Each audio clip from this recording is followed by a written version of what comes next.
అంటే ఆ నిద్ర, ఆహారము, తన గురించి, తన ఆరోగ్యం గురించి ఆలోచించాలి. ఈరోజు మనకు ఆ విలువ ఉందా? మన తల్లిదండ్రులు ప్రయాసపడే దానికి విలువ ఉందా? మన జీవితాల్లో దేవుడిచ్చిన సంబంధాలకి ఆ విలువ కలిగి మనం జీవిస్తున్నామా? ఈ వీడియోని ఒక్కసారి చూడండి. ఇక్కడ ఈ పక్షి అక్కడ గుడ్లు పెట్టింది.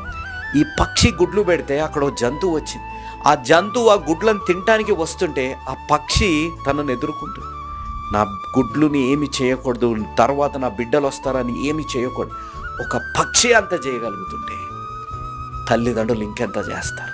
బైబిల్లో ఒక రెస్పా ఎంత చేసింది, చనిపోయిన వారి కోసం ఎంత చేసింది అనేది మనం ఆలోచించాలి. ఈరోజు మన జీవితాల్లో తల్లిదండ్రులు చేసేదానికి విలువ కట్టలేదు.